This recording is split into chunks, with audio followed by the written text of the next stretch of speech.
Bilim va malakalarni baholash agentligi tomonidan e'lon qilingan qonunchilik hujjatlari o'quv dasturlaridagi mavzular doirasida o'rganiladi.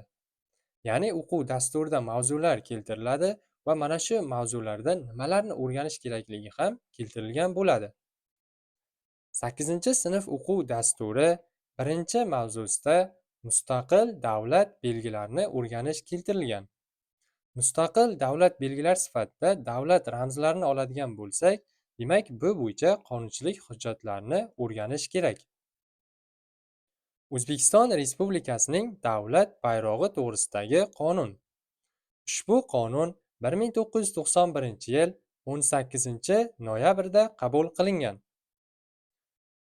Ushbu qonunning birinchi moddasida O'zbekiston Respublikasi davlat bayrog'ining sxematik va rangli tasviri tasdig'i belgilangan.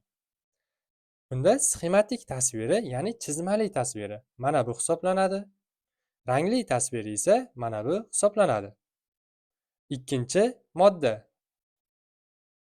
O'zbekiston Respublikasining davlat bayrog'i O'zbekiston Respublikasi davlat suverenitetining ramzidir. Suverenitet tushunchasi hamma xalqlar davlatchiligida mustaqillik ma'nosida ishlatiladi. Demak, ikkinchi moddani davlat suverenitetining ramzi deb eslab qolishimiz kerak. Uchinchi modda. O'zbekiston Respublikasining davlat bayrog'i xalqaro munosabatlarda O'zbekiston Respublikasining timsoli bo'ladi. Ya'ni boshqa davlatlar bilan uchrashuvlar, davlat rahbarlari uchrashuvlarida biz bayroqdan foydalanishini ko'rgan bo'lsak kerak. Demak, unda xalqaro munosabatlarda o'ziga xos timsol vazifasini o'taydi.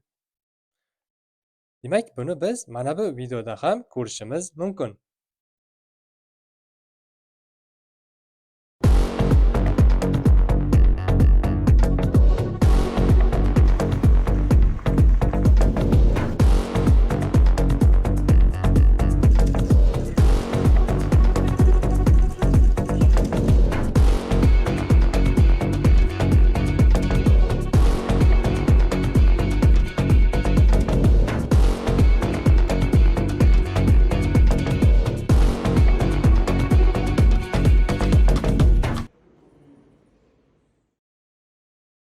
To'rtinchi modda.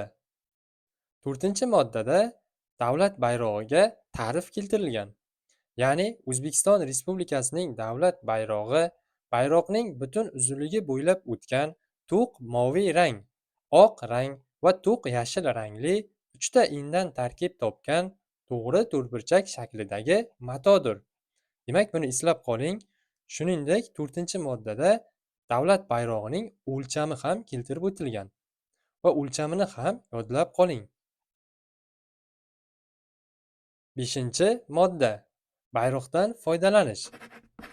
O'zbekiston Respublikasining davlat bayrog'i doimiy ravishda quyidagilarga demak joylashtiriladi. Binolarda, majlislar zallarida, xizmat xonalariga. Birinchisi binolarda. Demak, quyidagi 14 ta binoni yodlab olishimiz kerak. Mana shu 14 ta binoni yodlab oladigan bo'lsak, majlislar zali va xizmat xonalarini yodlab olish juda ham oson bo'ladi. Majlislar zalini yodlayotganda biz 14 ta binodan demak bittasini chiqaramiz. Ya'ni bunda prezident qarorgohlarini chiqarib yuboramiz va quyidagilarni o'zgartirib qo'yamiz. 13, ya'ni sudlarni Konstitutsiyaviy va Oliy sudga, 14 prokuratura organlarini Bosh prokuraturasining deb o'zgartirib qo'ysak bo'ldi. Qolganlari yana xuddi shunday qoladi. Xizmat xonalari esa demak bunda 14 taning boshliqlari kiradi, faqatgina prezident administratsiyasi kirmaydi. Shuningdek, bitta yana 15 qilib qolganini ham qo'shib qo'yamiz. Ya'ni bu diplomatik vakolatxonalar, konsullik muassasalari, xalqaro tashkilotlar huzuridagi vakolatxonalari boshliqlarini qo'shib qo'ysak bo'ldi. Quyidagilarni esa o'zgartiramiz. Ya'ni mahalliy davlat hokimiyat organlarini viloyat, tuman, shahar hokimlariga, 13-si sudlarni demak Konstitutsiya va Oliy sudga, 14 prokuratura organlarini bosh prokuror qilib o'zgartirib qo'yamiz. Demak, qolganlarning boshliqlari xizmat xonalariga joylashtiriladi. Misol uchun, demak, prezident qarorgohlari, ya'ni prezidentni olamiz, Oliy Majlis palatalari bunda Qonunchilik palatasi spikerini va Senat raisini. Vazirlar Mahkamasida demak bosh vazirni olamiz, ijro etuvchi hokimiyat organida demak rahbar bo'ladi. Xo'p, Milliy gvardiyada demak qo'mondon deymiz va qolganlarida barchasida demak rais deb ataladi. Ya'ni Davlat xavfsizlik xizmati raisi, Prezident Davlat xavfsizlik xizmati raisi, Markaziy bank boshqaruv raisi, Hisob palatasi raisi, Markaziy saylov komissiyasi raisi, Qoraqalpog'iston Respublikasi Jo'qorg'i Kengashi va Vazirlar Kengashi raisi. Demak, qolganlarida rais bo'lar ekan. Shuningdek, 5-moddada boshqa foydalanish holatlari ham keltirilgan. Ulardan demak quyidagilarga e'tibor berib, eslab qolinishi kerak. Bayramlarda Qoraqalpog'iston Respublikasi Vazirlar Kengashining viloyatlar, tumanlar va shaharlar hokimlarining qarori bilan foydalaniladi. Ya'ni bayram bo'layotganda biz bayroqdan foydalanayotganimizda bunda demak qaror bilan foydalanish kerak bo'lar ekan. Harbiy tuzilmalarda O'zbekiston Respublikasi Qurolli Kuchlarining umumharbiy ustavlariga muvofiq, ya'ni harbiy tuzilmalarda foydalanayotganda birlashmalar, qo'shinmalar, qismlar bo'lishi mumkin. Bunda demak Qurolli Kuchlarning umumharbiy ustaviga muvofiq foydalaniladi va doimiy ravishda O'zbekiston Respublikasining davlat chegarasi orqali o'tkazish punktlarida. Bu yerda doimiy ravishda degan so'zga e'tibor qaratib eslab qoling.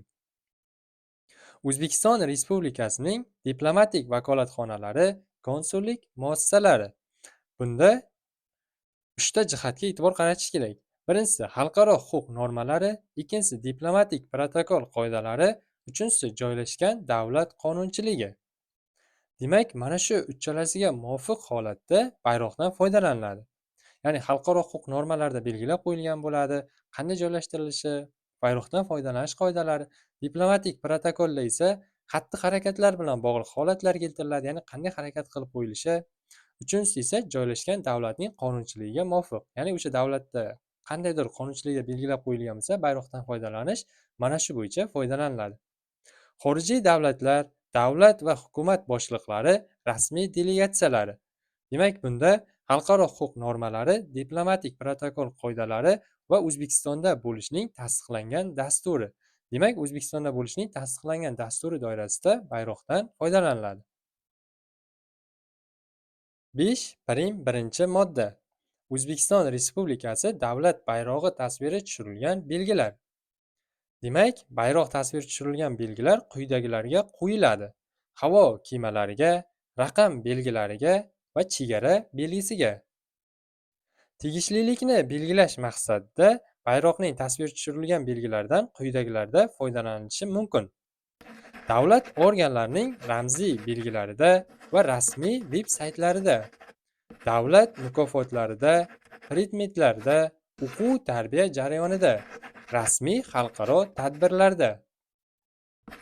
Shuningdek, bayroqning tasviri tushirilgan belgilardan quyidagi holatlarda ham foydalanilishi mumkin. Hurmatni ta'minlagan holda jamoat joylarida, binolar va boshqa obyektlarda, yashash yoki ish joylarida, shuningdek ularga tutash bo'lgan hududlarda, transport vositasining salonida, harbiy yoki boshqa davlat xizmatida bo'lgan shaxslarning kiyim boshida va farqlovchi nishonlarida, xalqaro sport musobaqalari hamda O'zbekiston Respublikasi chempionatlari uchun sport kiyim boshini tayyorlashda. 5.2-modda. Bunda O'zbekiston Respublikasi davlat bayrog'idan foydalanib bo'lmaydigan holatlarni ko'rib chiqamiz.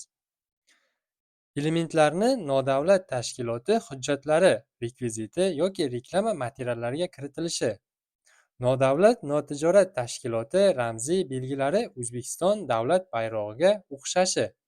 Demak, bular mumkin emas, ya'ni elementlarni hujjatlarga kiritish yoki belgilarga o'xshatish mumkin emas. Belgilardan ishlab chiqarilayotgan yoki realizatsiya qilinayotgan tovarlarni, ishlarni, xizmatlarni o'tkazish uchun tijorat maqsadlarida foydalanish mumkin emas. Mustasno bundan hurmat, ustki kiyim-boshni bezatish yoki tegishlilik maqsadida foydalanish. Demak, bu yerda ishlab chiqarilayotgan yoki realizatsiya qilinayotgan, ya'ni sotish, tarqatish uchun tovarlar, xizmatlarni ko'rsatish Tijorat maqsadida foydalanish mumkin emas. Faqatgina hurmatni ta'minlagan holda ustki kiyim-boshni bezatish yoki tegishlilik maqsadida foydalanish bundan mustasno hisoblanadi. Hurmatsiz munosabatda bo'lishga yo'l qo'yilmaydi. Ya'ni noma'qul tarzda foydalanish, ya'ni yirtilgan, ifloslangan holda foydalanish. Yoping'ich yoki qoplama sifatida foydalanish, ya'ni stollarni ustini yopib qo'yish yoki boshqa buyumlarni ustini yopish, shuningdek oyoq ostiga to'shash. Demak, bular mumkin emas. Odob axloq qoidalariga zid ravishda, ya'ni ichki kiyimlarga sochiqlar bo'lishi mumkin yoki dastro'mollarga, bir marta foydalanadigan buyumlarga ham tushirish mumkin emas. Ya'ni umuman olganda odob axloq qoidalariga zid, shuningdek tahqirlash maqsadida ham foydalanish mumkin emas.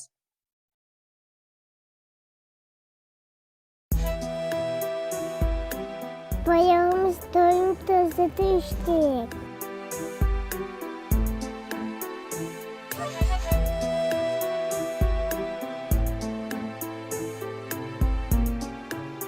Kutayı, Ko'taraymi seni? Hop, mana ko'taraman seni. hani kovboyu, Qayoqqa borasan? hani kovboyu. Hop, mana.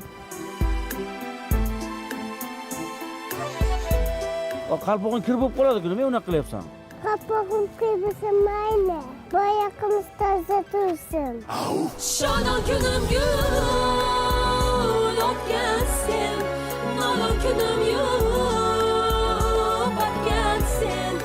Yüzün basıp yüzümge, singlim deme anamı, ulug'im sen vatanım.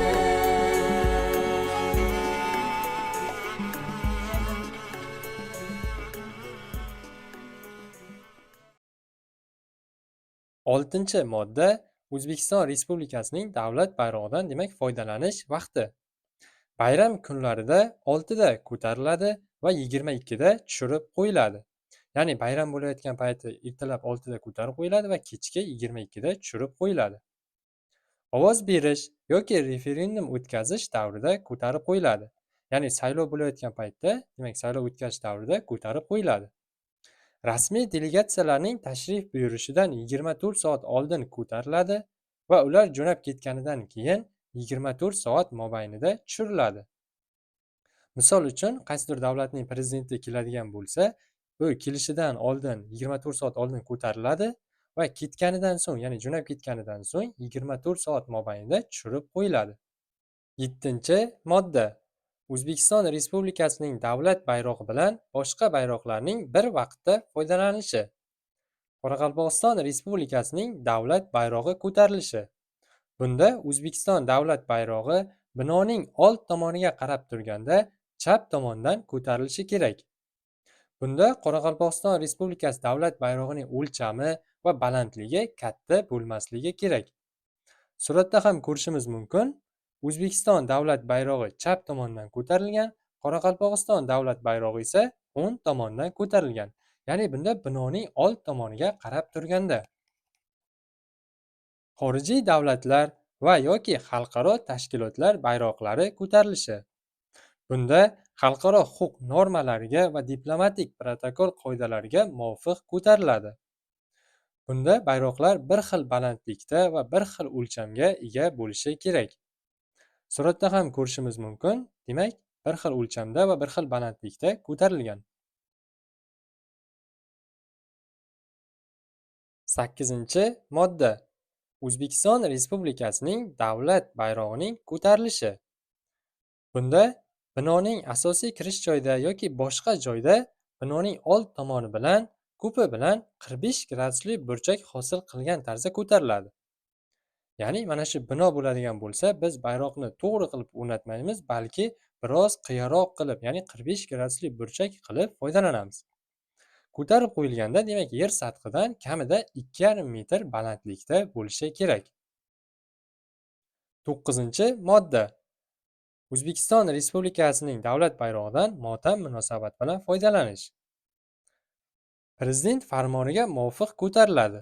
Bunda bayroq dastasi yoki flagshtokning yuqori uchiga bayroq enining 20 dan 1 qismiga teng bo'lgan kenglikdagi qora tasma bog'lanadi.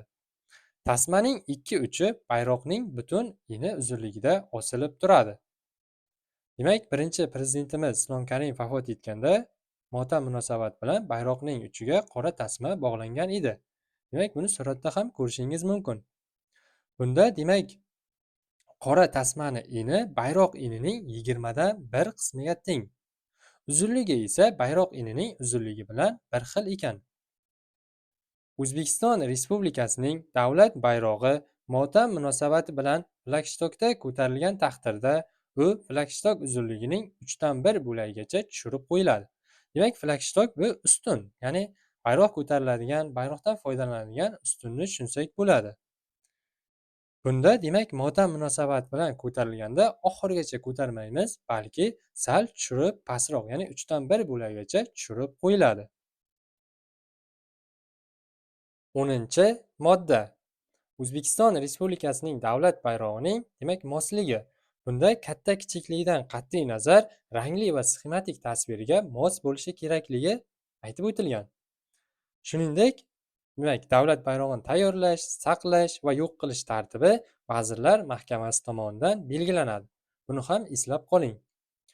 11-modda. Ushbu qonunning ijrosi. Ijrosini ta'minlash tegishli davlat organlari va boshqa tashkilotlar rahbarlari zimmasiga yuklatiladi. Demak, rahbarlarni eslab qolish kerak. Ma'qul tarzda foydalanish uchun mas'uliyat. Ya'ni ma'qul tarzda deyilganda, toza holatda, rangi o'chmagan holatda foydalanish uchun mas'uliyat jismoniy va yuridik shaxslarning, shu jumladan davlat organlarining zimmasiga yuklatiladi. 12-modda. Ushbu qonun O'zbekiston Respublikasi diplomatik vakolatxonalari, konsullik muassasalari, xalqaro tashkilotlar huzuridagi vakolatxonalar tomonidan ijro etilishi ustidan nazoratni Tashqi ishlar vazirligi, boshqa davlat organlari va boshqa tashkilotlar tomonidan ijro etilishi ustidan nazorat esa ichki ishlar organlari tomonidan amalga oshiriladi. 13-modda. O'zbekiston Respublikasining fuqarolari, shuningdek O'zbekistonda turgan boshqa shaxslar O'zbekiston Respublikasining davlat bayrog'ini hurmat qilishlari shart. Agar hurmat qilinmaydigan bo'lsa, yo ushbu qonunchilik demak buziladigan bo'lsa, javobgarlikka sabab bo'ladi.